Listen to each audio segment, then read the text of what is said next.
Hello everyone, কেমন আছো তোমরা? আমি কঙ্কনা। সকাল সকাল উঠে পড়েছি। এইদিকে আমার বড়মশাই উঠে পড়েছে। তারপর আমি আমার বাড়িটা একটু গোছাচ্ছিলাম। আজকে একজন আমার খুব কাছের মানুষ আসবে, ওই জন্য বাড়িটা একটু পরিষ্কার করে নিচ্ছি। আর ভাবলাম যে আমি তো এমনিতে ভিডিও করি না, আসলে আমি পারি না ভিডিও করতে, শুধুমাত্র রিলস যেটুকু করা সেটুকু করি, বাকি তো ভিডিও করতে পারি না। ভাবলাম যে চেষ্টা করা যাক, ওই জন্য চেষ্টা করছি। তো প্রথমে বিছানাটা একটু পরিষ্কার করে নিচ্ছি। একটা নতুন কভার তো মায়ের কাছ থেকে চেয়ে নিয়ে এলাম, চেয়ে নিয়ে এসে সেটাকে গোছানো চলছে এখন। স্পেশাল মানুষটা হচ্ছে, তোমাদেরকে বলেই দিই, আমার বান্ধবী। তো তার আর কিছুদিন পর বিয়ে, তো সে চেয়েছিল যে আইবুড়ো ভাত খেতে, সেই জন্য আজকে তাকে নিমন্ত্রণ করা হয়েছে। যেহেতু আজকে আমার ডিউটি ছুটি আছে আর ওরও ডিউটি ছুটি আছে, আমরা একই জায়গাতে কাজ করি, তো ওই জন্য বললাম ঠিক আছে তাহলে তোকে বৃহস্পতিবার দিন দেখে তোকে আইবুড়ো ভাতটা খাওয়াবো।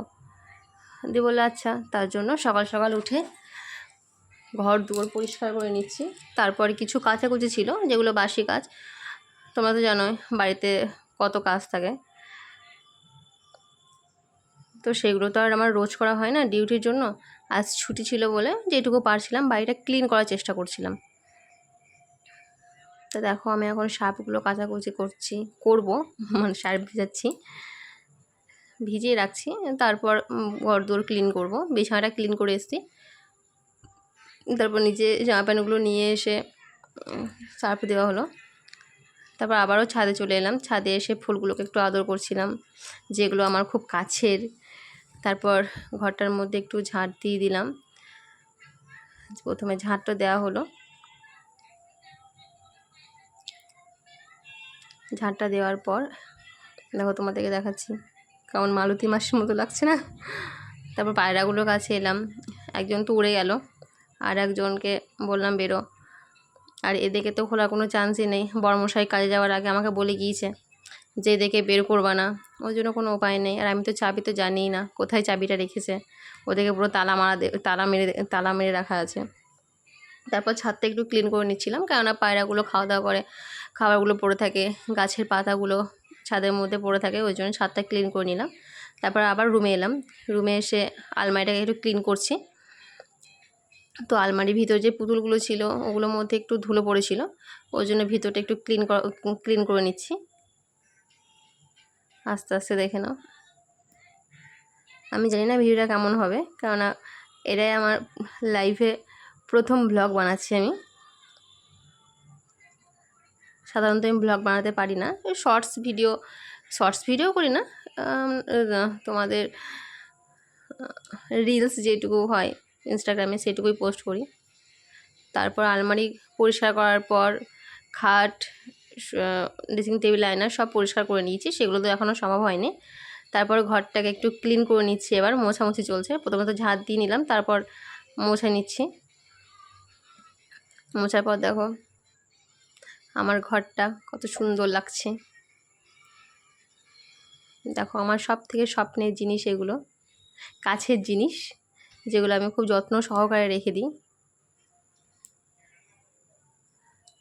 তারপর আমার বান্ধবী চলে এসে ওকে বলছি যে ওর জন্য যে ড্রেসটা কেনা হয়েছে শাড়ি, তো আমি একটা শাড়ি কিনেছি ওর জন্য। তারপর ওকে আমি বললাম যে আলতাটা পরে নে, ওই জন্য ওকে আলতাটা পরিয়ে দিচ্ছিলাম।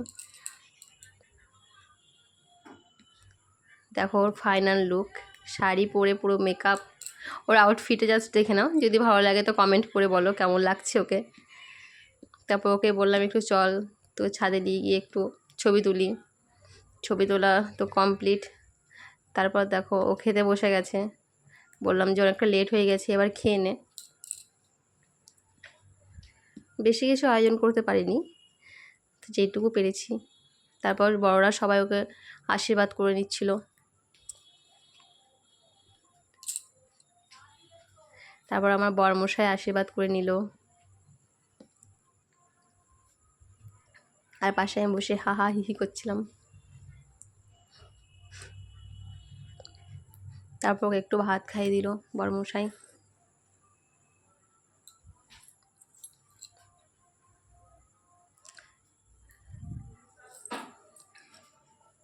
কেমন লাগছে আমার বান্ধবীকে তোমরা কমেন্ট করে বলো।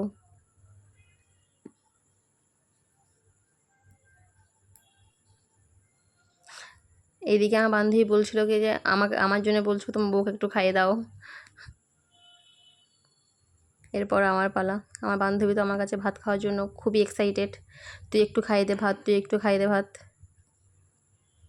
ওর জন্য ও লেবু দিয়ে ভাত খেতে ভালোবাসে। আর আজকে প্রায় ওর পছন্দের খাবারগুলো রান্না করার চেষ্টা করেছি। তারপর ওই খাইয়ে দেওয়ার পর কিছু ছবি তুলে নিলাম। দেখো কেমন লাগছে আমার বান্ধবীকে কমেন্টে জানিও।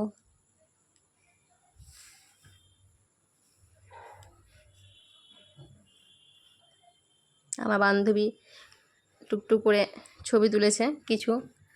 এদিকে রেডি হয়ে গেছে বাড়ি যাওয়ার জন্য। রাস্তায় দাঁড়িয়ে ফাইনালি টোটোর জন্য অপেক্ষা করছিলাম। তো টোটো চলে এসেছে। তো আজকের ব্লগটা এখানেই এন্ড করছি।